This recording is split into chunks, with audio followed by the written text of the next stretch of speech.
참 감격스러운 찬양이네요. 예, 감사합니다. 우리 또 봉헌 찬양도 너무 은혜스럽고요. 우리 찬양대의 찬양도 너무 감사합니다. 우리 다시 한번 박수로 하나님께 영광 돌리겠습니다.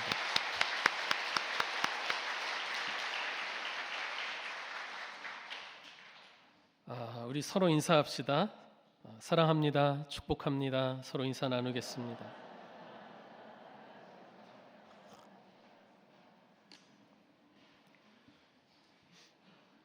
예.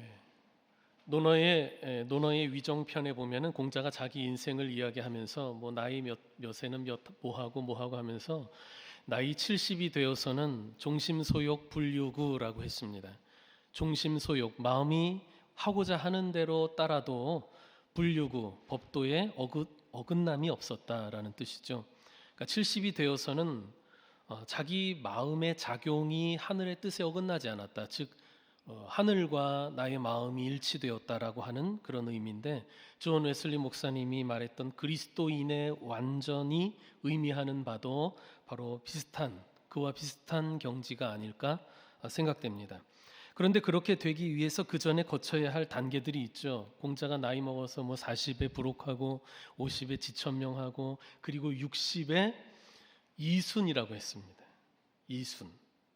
듣는 것이 순조로워졌다라는 뜻일 텐데요. 귀가 순해졌다는 거예요. 무슨 뜻이겠습니까? 무엇이든지 온유하게 듣고 그것을 받아들이거나 물리치거나 적절하게 소화해낼 수 있게 되었다라는 뜻일 겁니다. 성도도 그렇습니다. 귀가 순해져서 하나님의 말씀을 온유한 마음으로 듣고 순종할 수 있어야 합니다. 반면에 세상의 유혹이나 사람들의 나쁜 말에 대해서는 마음이 흔들리지 말아야 됩니다. 흘려듣거나 또 버릴 줄도 알아서 적절하게 들을 줄 아는 그런 성도가 되어야 되겠죠. 오늘은 우리 감남교회 창립 77주년 기념주일 아닙니까? 교회의 나이가 이미 70을 넘었으니 종심소욕 불유구처럼 우리가 자연스레 갖게 되는 우리의 마음들이 하나님의 뜻에 어긋남이 없는 것이라면 참 좋겠다라는 생각을 해봅니다. 그러기 위해서 먼저 뭐가 되어야 된다고요? 귀가 순해져야 된다고 그랬죠. 이 시간 여러분의 귀가 순해져서 말씀을 잘 듣고 소화해내시기를 바랍니다. 뭐가 순해져야 된다고요? 귀가 순해져야 됩니다. 눈꺼풀이 순해져서 감기는 일이 없기를 바랍니다. 하나님은 이스라엘을 택하시고 부르셔서 당신의 백성으로 삼으셨습니다. 그들을 애굽에서 구출해내시고 율법을 주시며 언약을 맺으셨지요. 하나님은 그들의 하나님이 되고 그들은 하나님의 백성이 되는 그 언약을 맺으셨습니다. 하나님께서 이스라엘을 택하신 것은 그들이 거룩하고 온전했기 때문이 아니었습니다. 그들이 크고 강했기 때문도 아니었죠. 그들은 작고 약하며 모든 것이 부족한 사람들이었습니다. 그들이 하나님의 백성으로 택함을 받은 것은 그들의 훌륭한 됨됨이 때문이 아니라 전적인 하나님의 선택이요 은혜였다는 말입니다. 하나님은 거룩하지도 또 온전하지도 못한 이스라엘을 택하시어 당신의 백성으로 삼으셨고, 이후에 그들을 진짜 거룩한 백성으로 변화시키기 위해 하나님의 법을 주시면서 언약을 맺으신 겁니다. 그렇게 하나님의 택하심을 받아 부름받은 하나님의 백성 공동체를 지칭할 때에 구약 성경에서는 히브리어로 카할이라고 했습니다. 우리말로 그것을 회중이라고 번역하고 있지요. 그리고 그와 마찬가지로 하나님의 백성으로 하나님께서 택하셔서 세상에서 부름을 받은 이 신앙 공동체를 신약 성경에서는 헬라어로 에클레시아라고 했지요. 그것을 우리말로 교회라고 번역하는 것입니다. 그런데 사실 에클레시아라는 말은 당시 세상 사람들도 일반적으로 쓰던 용어입니다. 사람들의 모임을 뜻할 때 사용되는 용어였지요. 어원적으로 에클레시아라는 말이 불러냄을 받은 사람들, 불러냈다라고 하는 뜻이잖아요. 어떤 모임이든 누군가가 불러내서 모인 것이니까요. 에클레시아가 되는 거예요. 모임이요. 옛날 제가 어렸을 적에는 아이들이 동네에 모여서 놀았는데 핸드폰이 있는 것도 아니고 어떻게 모였을까요? 아이들이 부르러 다니는 거예요. 동네 골목에서 아무개야 놀자 막 이렇게 소리가 들립니다. 그러면은 나가서 노는 거예요. 아이들이 다 모여 있어요. 그렇게 해서 그 소리를 듣고 나와 아이들이 모이면은 그것도 하나의 에클레시아가 되는 거지요. 말하자면 놀이를 위한 에클레시아가 되는 겁니다. 그러니까 초대교회 당시 아주 다양한 에클레시아가 가능했고 실제로 그랬습니다. 사람들은 여러 가지 이유로 모임을 만들지 않습니까? 오늘날도 그렇잖아요. 같은 이익을 도모하는 동업자들의 모임이 있고, 노동자들의 권리와 이익을 위한 노동조합이 있고, 또 같은 취미를 공유하는 동호회가 있고요. 또 같은 고향이나 학교를 배경으로 한 향후회, 그리고 동문회 모임도 있습니다. 무엇이든 사람들이 모이면 그것을 에클레시아라고 부를 수 있습니다. 그러나 성경에서 에클레시아가 교회, 즉 믿는 자들의 모임을 뜻하게 될 때 이 말은 세상의 다른 모임들과는 아주 특별한 의미를 지니게 되는 겁니다. 교회인 에클레시아가 세상의 다른 에클레시아들과 구별되는 결정적인 차이가 무엇일까요? 그것은 바로 누가 불러내느냐 그겁니다. 교회가 세상의 모임들과 분명하게 구별되는 점은 하나님께서 불러내신 모임이라는 것입니다. 교회는 세상의 어떤 유력한 지도자가 불러낸 것도 아닙니다. 동호회장이 불러낸 것도 아니에요. 친구가 불러낸 것도 아닙니다. 누가 불러낸 모임이에요? 하나님께서 불러내셨어요. 교회도 여러분 사람들의 모임 아닙니까? 그러나 하나님께서 세상에서 불러낸 사람들의 모임이라는 거예요. 이것이 이 교회를 세상의 다른 모임들과 근본적으로 구별되게 하는 지점이라고 할 수 있습니다. 그러므로 우리 성도들에게는 어떤 자기 인식이 있어야 하냐면은 하나님께서 불러내셨다. 하나님께서 나를 불러내셔서 교회를 이루게 하셨다라고 하는 인식이 있어야 됩니다. 교회는 하나님께서 죄악된 세상에서 불러낸 사람들, 성도의 모임이자 성도 그 자체라고 할 수 있어요. 잊지 마십시오. 누가 불러냈다고요? 하나님께서 여러분을 불러내서 교회를 이루게 하신 것입니다. 하나님께서 우리를 세상에서 불러내시어 교회를 이루게 하셨어요. 그러므로 교회를 세상의 여느 모임처럼 우리가 생각하거나 대해서는 안 된다는 것입니다. 교회를 세상의 동호회나 노조나 혹은 기업같이 여겨서는 안 됩니다. 사람들이 모인 건 마찬가지지만 세상의 그런 모임들과 똑같이 여겨서는 안 돼요. 우리의 생각도 그래야 되고 우리가 대하는 방식도 그래야 됩니다. 오늘 본문은 사도 바울이 제자 디모데에게 편지하면서 교회에 대해 언급하는 말씀인데요. 이 시간 이 본문 말씀을 통해 교회란 어떤 존재인지에 대해서 우리가 함께 생각해 보았으면 좋겠어요. 본문 15절에 보면은 가장 먼저 하나님의 집이라고 말씀하고 있어요. 하나님의 집. 오이코데우라고 하지요, 헬라어로. 그런데 여기서 집이라는 말은 건물을 의미하는 것이 아니라 가족, 가정을 의미한다고 할 수 있습니다. 그러니까 교회는 하나님의 집이에요. 하나님의 가정이에요. 하나님의 가족입니다. 하나님을 아버지로, 어버이로, 우러러 공경하는 그리스도인들이 이루는 가족을 의미하는 것입니다. 그래서 오이코데우라는 말을 하나님의 집뿐 아니라 하나님의 가정, 하나님의 가족이라고 번역해도 좋습니다. 실제로 에베소서 2장 19절에 보면 이 오이코데우라는 말을 하나님의 가족이라고 번역하고 있어요. 에베소서 2장 19절 여러분 다 같이 읽어보겠습니다. 시작.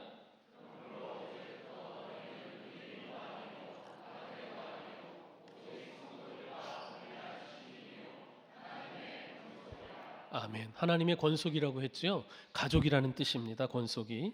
우리 믿는 성도들은 모두가 하나님을 아버지로 모시는 하나님의 가족인 것입니다. 교회는 바로 하나님의 집, 교회를 이루는 성도들은 하나님의 가족, 즉 우리는 그분의 자녀들인 거예요. 여러분, 가족의 특징이 무엇입니까? 여러분들이 세상에서 한 가족을 이룰 때 그 가족의 특징이 뭐예요? 가족이 아닌 사람과 가족인 사람을 구별하는 특징이 뭡니까? 피죠. 혈연 공동체라고 하는 거예요. 가족은 피를 나눈 사이예요. 그럼 하나님의 가족인 우리도 피를 나눈 사이 아닙니까? 맞지요. 예수 그리스도의 피를 나누어 받고 하나님의 가족이 된 사람들이에요. 우린 그리스도의 피로 가족이 된 사람들입니다. 그러므로 예수 그리스도의 보혈의 은총을 받지 못한 사람은 같은 예배 자리에 있다 하더라도 하나님의 가족은 아닐 것입니다. 그리스도의 보혈로 구속함을 받은 사람만이 하나님의 권속, 하나님의 가족인 것입니다. 또한 가족은 사랑으로 하나 된 사이를 말합니다. 가족이라고 하면서 서로 싸우기만 하고 비방하고 헐뜯기만 한다면 그게 어디 좋은 가정이라고 말할 수 있겠습니까? 물론 가족 간에도 의견이 다르고 다투고 그래서 갈등할 수 있을 것입니다. 그것이 현실일 것입니다. 교회도 마찬가지죠. 그렇더라도 가족이 서로 의견이 다르고 또 다투더라도 한 가지 잊지 말아야 될 게 있죠. 한 가정을 이루는 가족이라는 사실. 그래서 결국은 서로의 허물을 덮어주고 이해해주고 사랑으로 품어주어야 하는 것 아니겠습니까? 가족들 간에 늘 싸우고 평화가 없는 가정, 사랑이 없는 가정이라면 가족들 마음이 늘 불편할 거예요. 집에 들어가기 싫을 거예요. 공감하십니까? 아멘 하시는 분들은 많이 싸워보셨나 봐요. 막 불화가 일어나서 그러면은 가족이라도요, 집에 들어가기가 싫어요. 집이라면 지긋지긋하다 이렇게 생각이 되는 거예요. 여러분 얘기가 아닙니다. 가족이라도 서로 말도 하지 않고 보기도 싫어할 거예요. 가족 같지 않은 가족, 가정 같지 않은 가정이 되는 거예요. 현실은 그런 거예요. 성도 여러분의 가정은 그렇게 되지 말기를 축원합니다. 또 하나님의 가정인, 하나님의 집인 우리 감남교회 역시 그렇게 되면 안 되겠지요. 보기도 싫고 말도 하기 싫고 들어가기도 싫은 그런 가정, 그런 교회 되지 말아야 합니다. 세상은 참으로 험하고 악하지 않습니까? 그 속에서 살아가는 우리는 굉장히 약합니다. 넘어지기 쉽고 상처받기 쉽지요. 힘들고 험한 인생을 살고 있지 않습니까? 그런 힘든 인생길에서 우리가 힘과 위로를 어디에서 얻습니까? 사실 가정에서, 가족들 사이에서 얻는 것 아니겠어요? 여러분의 가족이 그렇게 되어야 합니다. 우리 교회도 그렇고요. 하나님께서는 교회라고 하는 하나님의 가정을 통해 당신의 자녀들이 힘든 세상 속에서 이 교회를 찾아 나올 때 당신의 자녀들이 서로 사랑 안에서 위로받고 삶의 용기를 얻고 말씀을 통해 소망을 얻고 능력을 얻기를 바라시는 거예요. 우리 감남교회가 그런 교회 되기를 바랍니다. 이 땅에는 하나님이 만드신 공동체 두 개가 있다고 하지요. 바로 가정과 교회인데요. 그렇다면 하나님을 대적하는 사단 마귀의 권세는 무엇을 무너뜨리고 깨뜨리려고 하겠습니까? 당연히 하나님이 만드신 가정과 교회를 공격해서 무너뜨리려고 할 것입니다. 오늘날 사이비 이단들이 교회 안에 몰래 들어와서 그런 짓들을 하고 있는 것 아니겠어요? 교회를 파괴하고요. 그리고 가정을 무너뜨리는 일을 할 것입니다. 이 일은 사탄이 옛날부터 해오던 일이고 앞으로도 할 것입니다. 그러므로 하나님의 자녀된 우리는 정신을 차리고 사탄의 세력으로부터 우리 가정을 지켜야 하고 또 우리 교회를 지켜야 합니다. 하나님의 가정인 이 교회를 지켜야 합니다. 두 번째로 본문에서 교회를 일컬어 살아계신 하나님의 교회라고 말씀합니다. 여러분, 하나님의 교회 주인이 누구라는 거예요? 하나님이 주인이시다라고 하는 뜻이 담겨 있죠. 하나님의 교회. 교회의 주인은 살아계신 하나님입니다. 그러나 하나님의 주인 되심을 인정하지 않거나 하나님이 살아계신다는 사실을 무시한 채 자기가 주인 노릇하려고 할 때에 바로 교회 안에서도 많은 문제들이 생기게 됩니다. 오늘날 교회의 문제들, 우리 교회들이 겪고 있는 문제들, 예를 들어 분열, 다툼, 또 세속화의 문제, 결국은 하나님의 주인 되심을 인정하지 않고 하나님이 살아계심을 무시하는 것 같은 태도로 사람이 주인 노릇하려고 하는 데서 생겨나는 문제 아니겠습니까? 물론 하나님이 교회의 주인이심을 세상 어느 교회 다니는 어느 교인이 공개적으로 부인하는 말을 하겠습니까? 문제는 뭐냐 하면 말로는 하나님이 주인 되심을 이야기하지만 신앙생활할 때의 마음가짐이나 태도 겉으로 드러나지 않는 거잖아요. 그의 마음, 또 행동, 그것이 하나님의 주인 되심을 인정하지 않을 때 문제가 생기게 되는 거예요. 교회의 주인은 하나님이시기 때문에 사람은 누구도 교회 안에서 주인 노릇하려고 해서는 안 돼요. 교회 안에서 자기가 주인 노릇하려는 사람이 있으면 이 성도들이 상처를 받고 교회가 어려움을 겪는 일들이 일어나게 되지요. 베드로전서 5장 3절에서 사도 베드로가 이렇게 권면합니다. 맡은 자들에게 주장하는 자세를 하지 말고 양무리의 본이 되라, 이렇게 말씀합니다. 맡은 자들에게 주장하는 자세를 하지 말고, 교회의 지도자들, 중직들은 우리 성도들에게 지배하려는, 또 가르치려는 자세를 하지 말고 본이 되라라는 거예요. 주장하는 자세로 하지 말라는 말씀이 뭐예요? 쉽게 말해서 주인 노릇하려고 하지 말라는 것이죠. 교회에서 목사이든지 장로이든지 누구든지 사람이 주인 노릇하려고 해서는 안 되는 것입니다. 그러나 우리가 교회를 섬길 때 주인 노릇하려고 해서는 안 되지만 주인 의식을 갖고 섬겨야는 합니다. 주인 의식을 가져야는 합니다. 뭐가 다르죠? 주인 노릇이라고 하는 것은 내 손에 쥐고 내 성질대로 내 뜻대로 하려고 하는 것을 말하지만, 주인 의식이란 주인이 갖는 마음, 즉 교회에 대한 사랑과 책임감을 갖는 것을 말하는 거죠.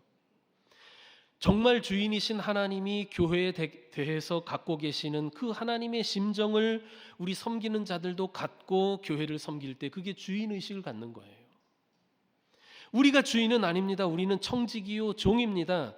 하지만 어떤 청직이, 어떤 종이 훌륭한 청직이고 종입니까? 바로 주인처럼 주인의 의식을 가지고 주인의 마음으로 섬기는 종, 청지기가 훌륭한 종이요 청직이 아닙니까? 교회를 대할 때 그래야 되는 거예요. 교회를 극진히 사랑하시는 주님의 마음을 가지고 우리도 교회를 대하고 또 섬겨야 하는 것입니다. 그게 우리가 가져야 할 주인의식이에요. 그런데 우리 성도들 중에도 보면은 주인의식을 우리가 반드시 가져야 하는데, 이 주인의식을 갖지 않으면 교회를 오래 다녔어도 늘 손님인 것 같은 그런 신앙생활을 하기가 쉬워요. 자기도 그런 의식을 가지고 있어요.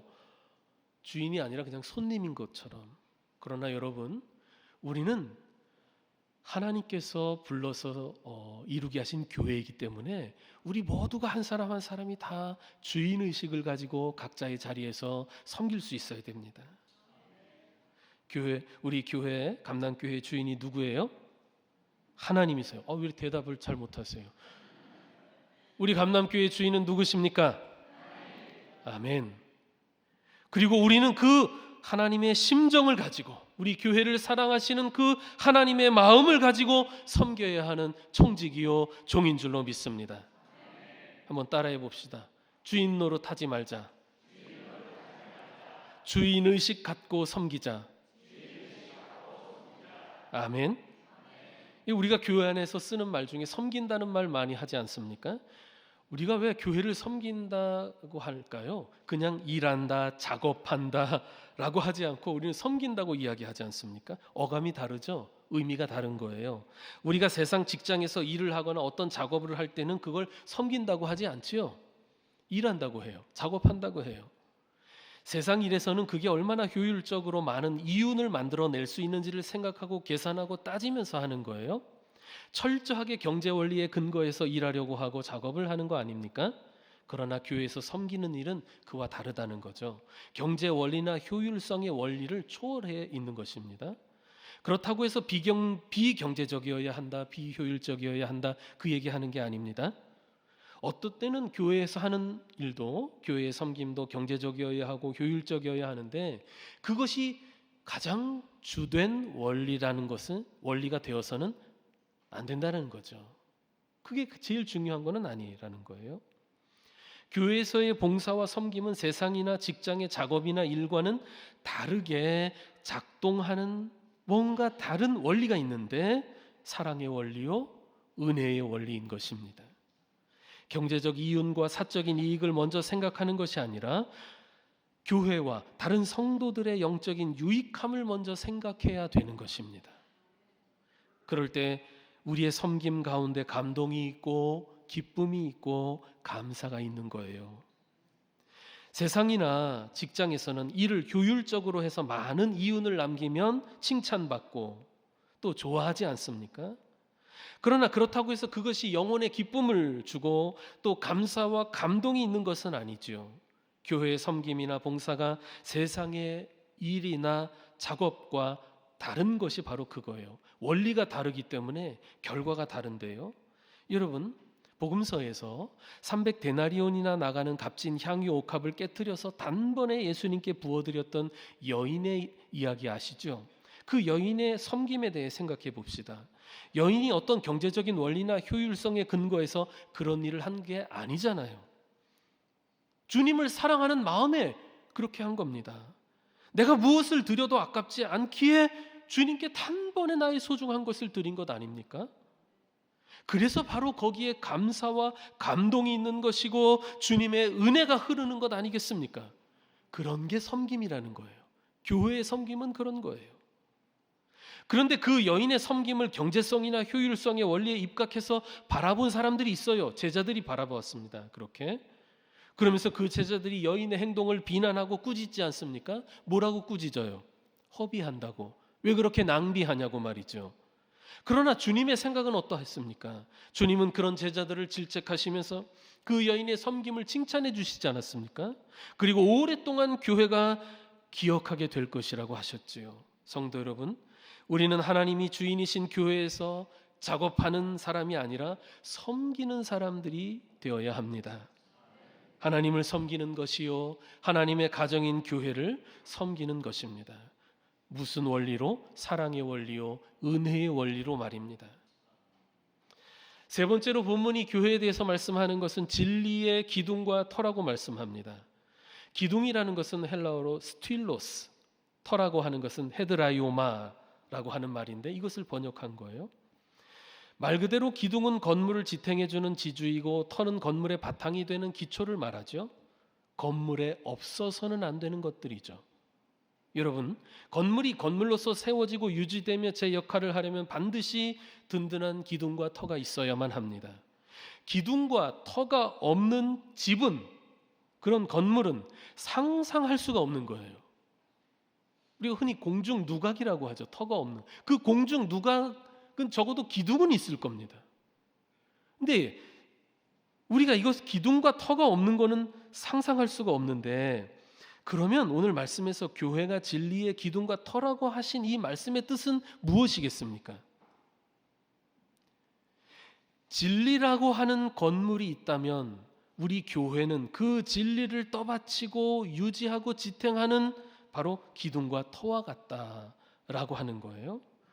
더 쉽게 이야기하면은 교회는 진리를 수호하는 역할을 한다라는 겁니다.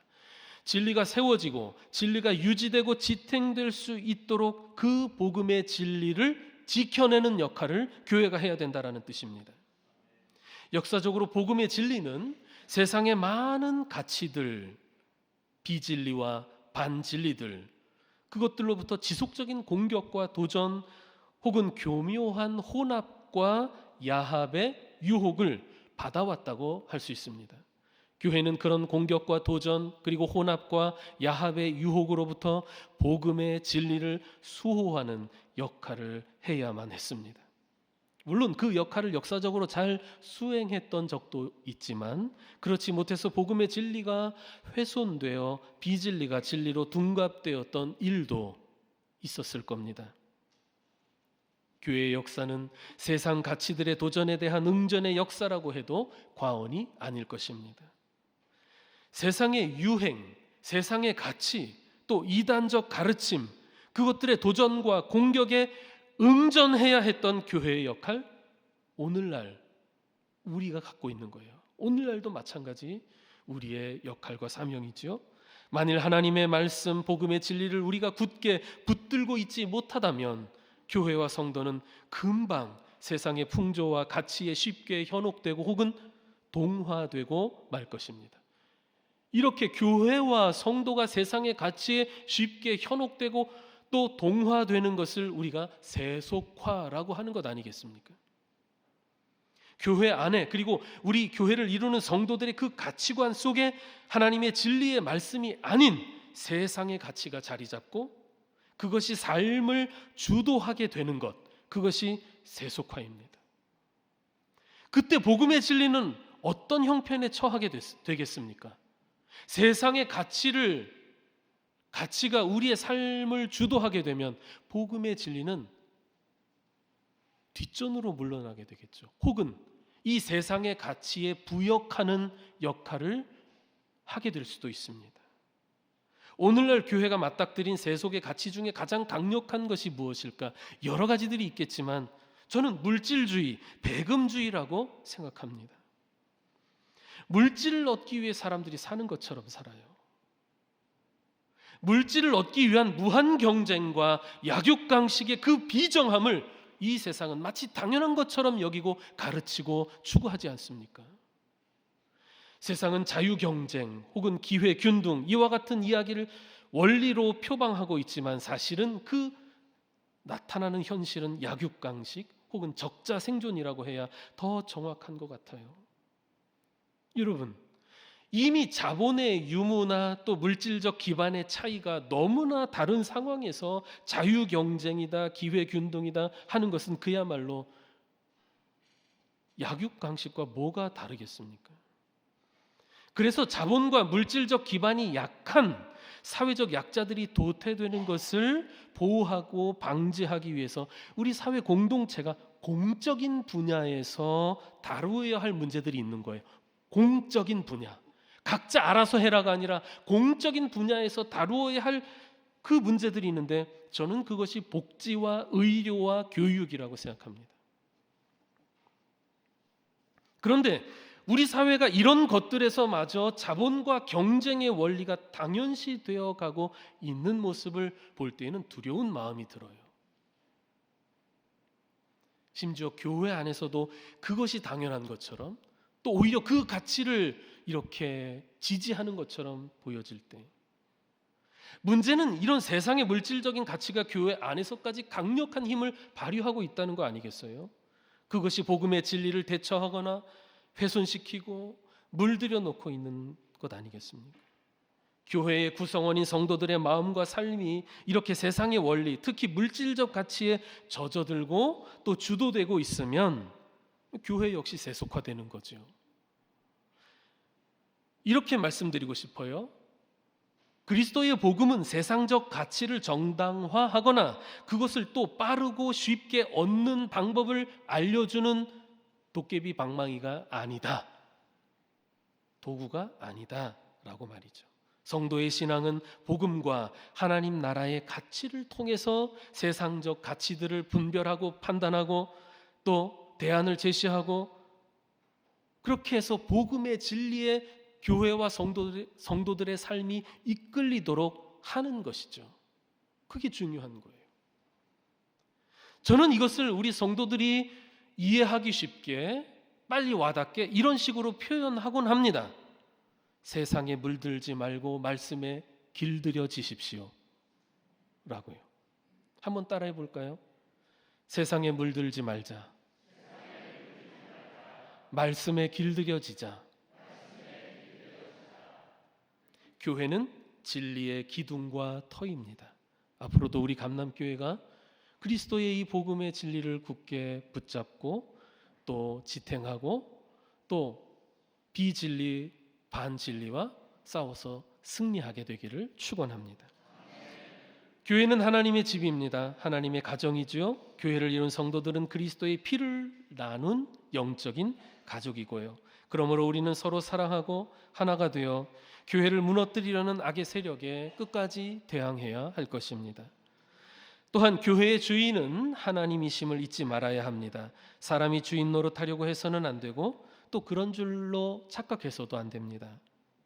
우리는 주인이신 하나님을 섬기는 청지기요 종입니다.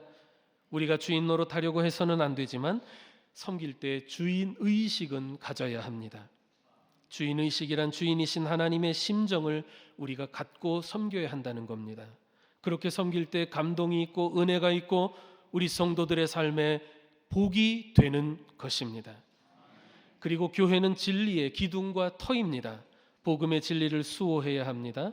분별 없이 세상 풍조나 이단 사상을 따르지 말고 하나님의 진리의 말씀을 붙잡아야 합니다.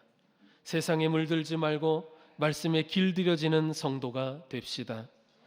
우리 감남교회를 세우시고 교회의 주인이 되시는 우리 주님의 은혜가 이 교회를 통해 성도 여러분에게, 여러분의 가정에, 또 여러분 하는 모든 일들 가운데 함께 하시기를, 또한 충만하시기를 진심으로 축원합니다.